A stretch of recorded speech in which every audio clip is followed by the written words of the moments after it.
when the replay official did not stop the game? I'm not going to comment on that. I'll get fined for the rest of my life if I get commented on that. We had a great belief in our locker room. We didn't have to do anything special, just be us. I was so proud of this team. We had so much fun, it ought to be illegal. Any idiot can say whatever they want, and they usually do, and they're negative.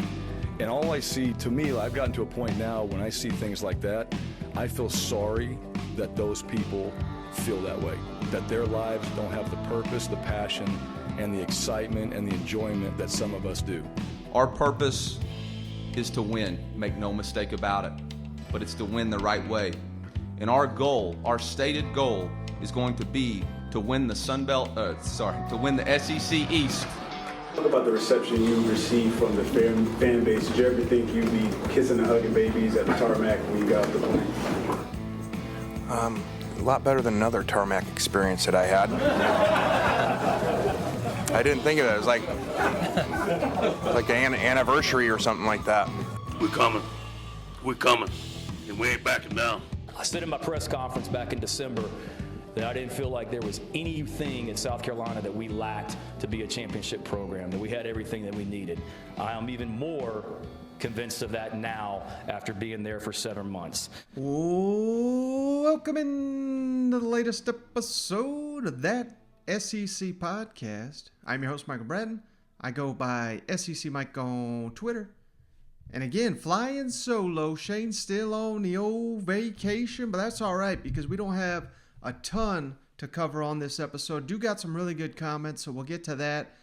But hey, if you're listening to this on Thursday, the day this podcast comes out, we are officially 30 days from the first SEC Saturday. And of course, it's even less than that for Tennessee fans because they open the season on a Thursday. So, man, right around the corner here.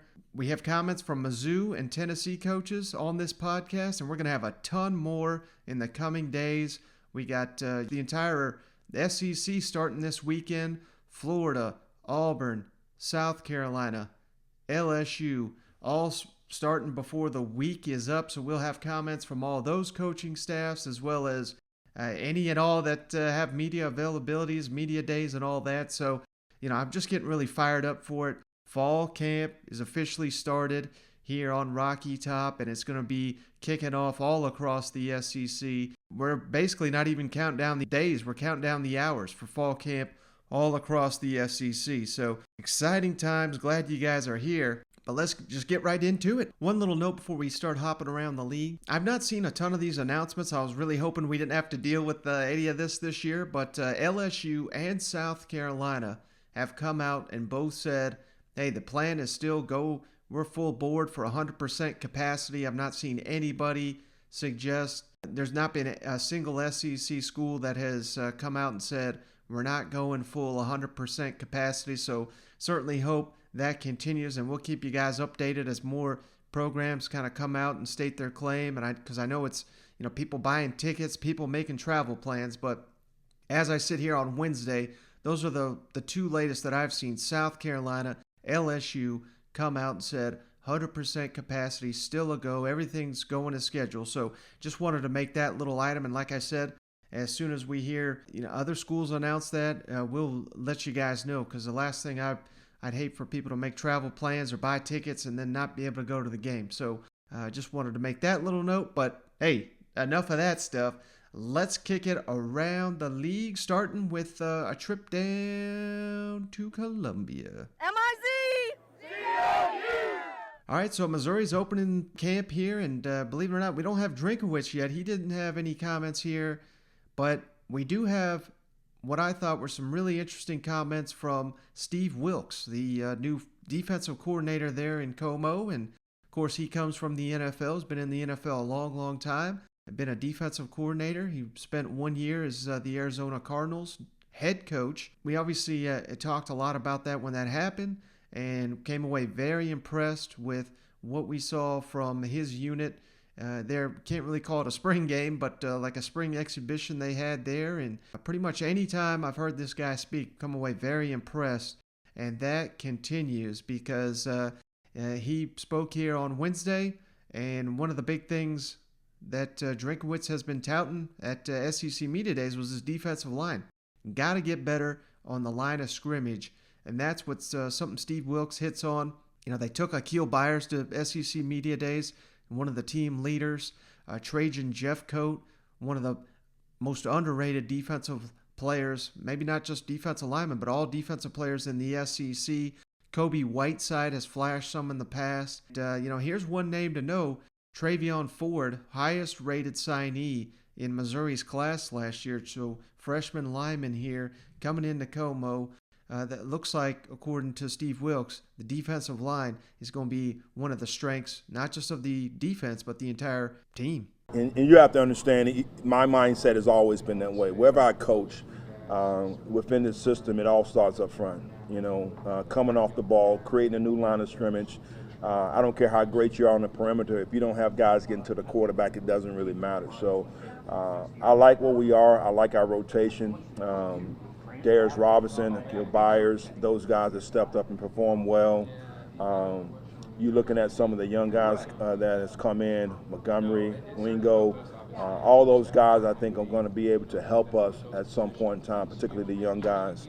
So Kobe's back this year, from a standpoint of being out most of the spring. This guy's had a tremendous summer. I love the way he's moving around right now. So Coach Drink is right. Our strength is going to be up front, and I'm looking forward to those guys setting the tone for us.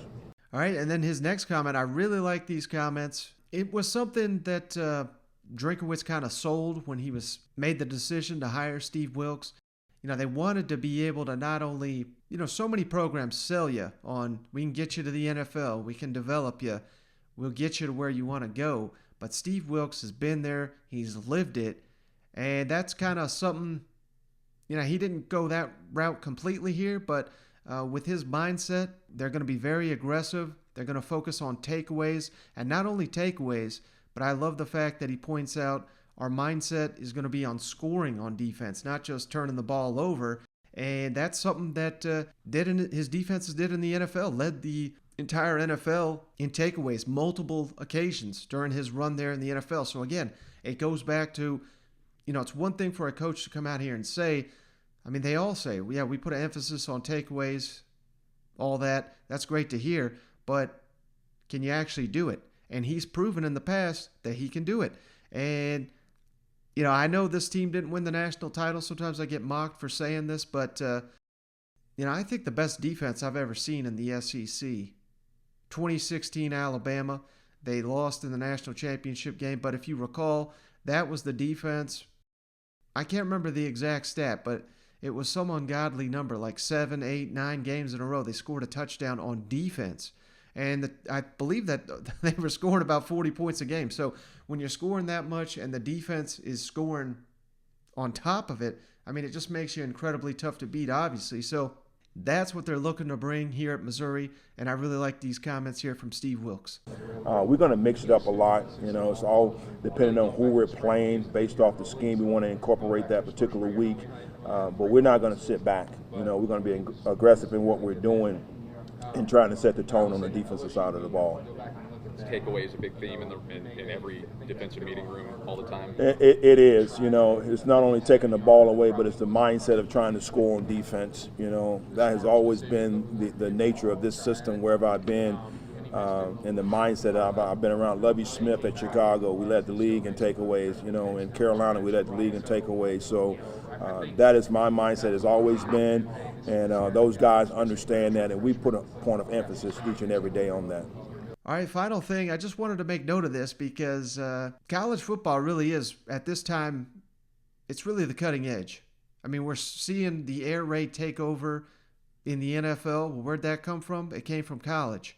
And now you're starting to see in the NFL them adjusting to smaller linebackers that can cover all over the field. Hell, we've been doing that in college football for several years here. And I just thought it was fascinating that a guy with decades of experience in the NFL asked about adjusting to life in college. And the thing that stood out to Steve Wilks was just the tempo that he's just not used to seeing in the NFL? It's not so much about the surprise. The tempo is definitely something that's been different, and I've been able to experience that this spring going against our offense. They do a great job of really, picking up the pace, putting the defense on the heels, and allowing us having to respond to that. So that's really the biggest thing with me, but we've been able to adapt to that and adjust, so it's been great. All right, but Steve Wilks isn't the only Missouri assistant that I thought had some really interesting comments here. Casey Woods, the tight end coach, and more importantly for this segment, the recruiting coordinator, because Missouri, we've hit on this during the offseason, they're really killing it on the recruiting trail this cycle. They've got 12 commits. The class is rated in the top 25 nationally, with tons of spots still remaining, with many 4- and 5-star prospects still on the table. And we're talking, of the class, half are from the state of Missouri. That's obviously key. That's something they've emphasized since Drinkowitz got there. Half are 4 stars. Half of Missouri's class right now, 6 of the 12 are 4 stars. All 6 of those guys ranked in the top 300 nationally. And perhaps more importantly, the quarterback, Sam Horn, that's committed, he's from Georgia. He's the highest rated prospect in the recruiting class, and that's what you want, obviously. You want the most important player on your team to potentially be the best player on your team. And, I know recruiting rankings don't truly define that, but that's a nice little feather in Drinkowitz's cap and the Missouri Tigers. So Casey Woods was asked about Missouri's recruiting success. And then if you caught it on our last episode, go back. Anwar Richardson, the Texas writer for Orange Bloods, what was it something we hit on? This expansion of Texas and Oklahoma to the SEC is only going to serve to help the Missouri Tigers, and that's something that Casey Woods believes as well. With recruiting, what do you think has been the key for you guys? You guys are getting players that have never wanted to come to Mizzou in the past, it seems.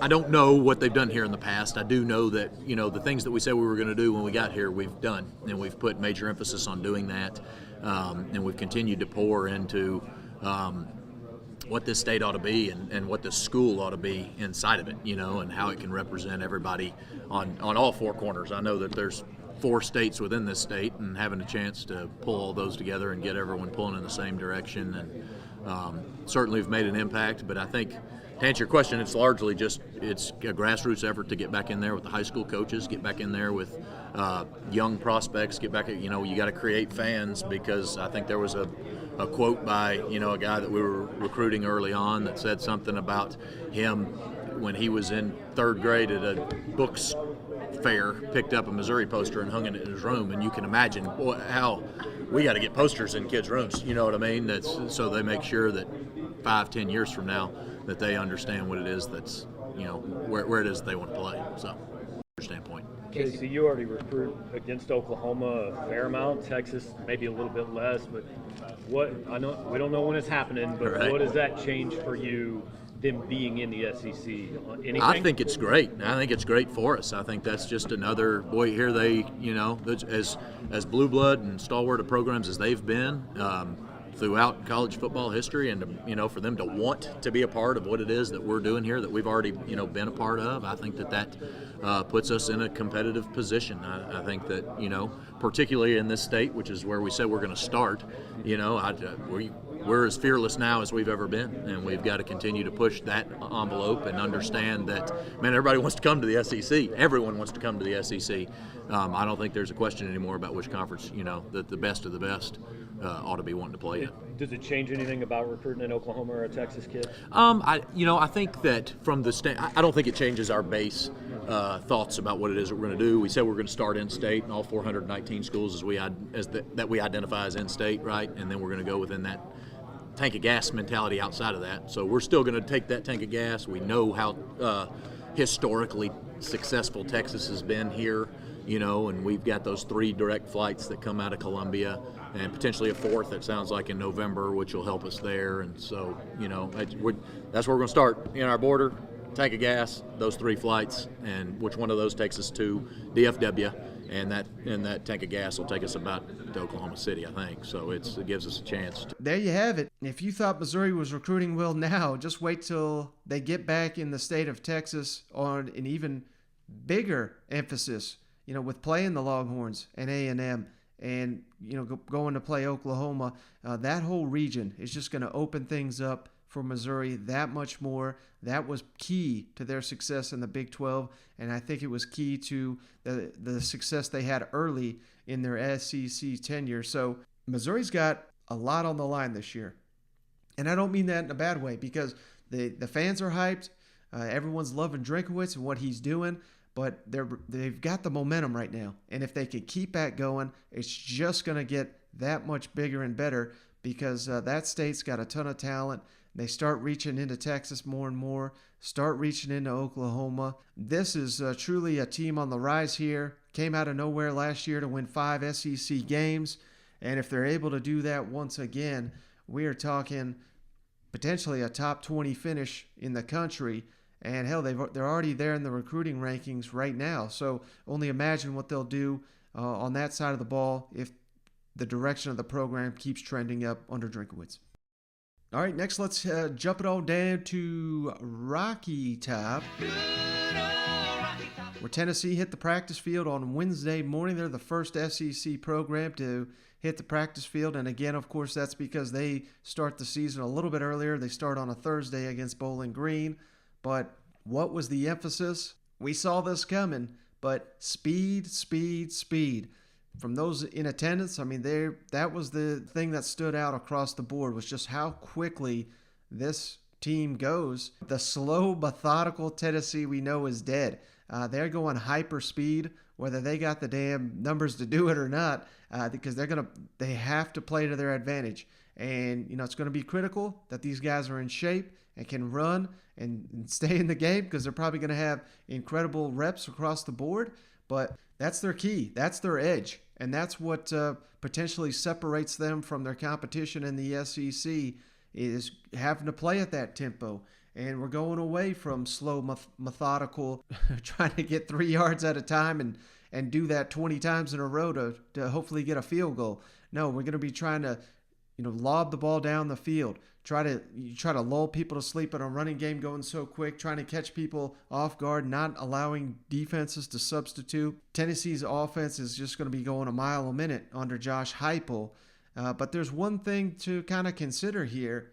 We get so obsessed with his ability to coach quarterbacks and all that, and the passing game and all. But, during his tenure, he's led a very balanced attack. UCF was one season he was down there, they were in the top 10 in rushing, and the other 2 seasons they were in the top 25. So he loves to run the ball. Tennessee's got a number of good running backs, and one guy that we may not be generating enough buzz heading into the season is D. Beckwith. Massive athlete here, 6'5", 230-something pounds. It's really unfair. I keep hearing the Derrick Henry comparisons, because there's only one Derrick Henry, but he's got that build. He's got that frame, and that could be critical for Tennessee. Again, if they're going fast, they're going tempo. Imagine, a big pass play. They run to the line of scrimmage, and all of a sudden the defense is not prepared, and now you got a Hulk coming at you, running right through the gap. I mean, how are you going to stop it? So D. Beckwith potentially is going to be just a massive mismatch for Tennessee. They're going to be able to use him to wear down defenses that are tired, that are running all over the field. And Josh Heupel was asked about it. You really going to keep this guy at running back? And his history with big running backs, has he ever had a running back this size? So there's one point I want to make on the other side of this clip. No, I think we have D at running back because we believe that he's a running back. We want to continue to see him progress. I thought during the course of training, or during spring ball, His last 5 practices were his best. He started to understand how to press holes, use blockers in front of him, but started to use his body as a true weapon, meaning that he learned how to start playing with a little bit of pad leverage too. As a big, tall, long body back there that's got physical strength, he's got to be really good at reducing his pads to play pad under pad and finish +2 or run through a tackle. We're going to see where he's at as we get into pads. We'll find more out, but certainly that's where we think he's at. When you first got here, did you look at his size and go, I just don't know how that's feasible. He's going to have to prove to me he can play there? No, I wouldn't say that. One of the biggest is probably Adrian Peterson that I've been around just in his length and stature. Running backs, a little bit like quarterbacks, they come in different sizes, different shapes. You know, there's a great one a couple hours down the road that's a big human being. You know what I mean? That imposes his will on people. So. I think as I've gone through my tenure, just in coaching, you've found different skill sets, different body types that all are weapons with the ball in their hands, and you try to utilize that. All right, so I really like these comments from Josh Heupel because, you know, as any Tennessee fan can tell you, the roster is not where they want it right now. And, you know, the thing that separates great coaches from the rest is the ability to adapt to what your players can and can't do. That's something I credit Dan Mullen for all the time. He's probably the master of it. But with these comments, I kind of see something a little similar from Josh Heupel. D. Beckwith may not look like your traditional running back, but if that's where he's best suited, that's where he's going to play.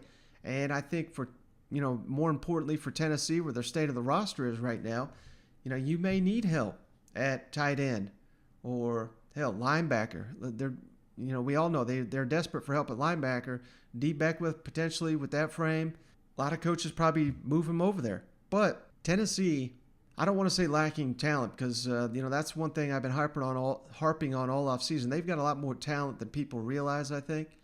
But the thing is, when you don't have the numbers, maybe you got 4 or 5 good running backs, but you don't want anyone to transfer out that, you know, and maybe they're all great running backs, but you say, well, we got enough depth there, so maybe we can switch someone. Tennessee is, the state of their roster is not in a position when you can be losing a very talented guy. I don't think you want to mix and match. You got to utilize your players to their best ability, to their best position, even if that gives you a few too many spots, too many players at this spot or that spot, because the reality is, particularly in the SEC and particularly at running back, guys are potentially going to go down. So, I mean, in one game, you could be feeling great about your depth going into a game. And then on the other side of it, you're like, my God, we don't have enough bodies at this position. So, you know, I hate to even say this, and that's even before, you know, COVID. You know, who knows who's going to be in and who's out. So you got to put your best players at their best positions. And Tennessee needs all the help they can get when it comes to talent. So I really like these comments from Heupel, noting that, hell, he's worked with a guy that's this size before named Adrian Peterson, and last time I checked, I think he's in the NFL Hall of Fame. So you got to look beyond what are the ideal measurables. You look at what a guy can and cannot do. You put him in a position to make plays, and that's what I'm getting from Josh Heupel here. And last thing from Tennessee, Heupel was asked about the retention from the spring. I thought they'd really appreciate the answer he gave.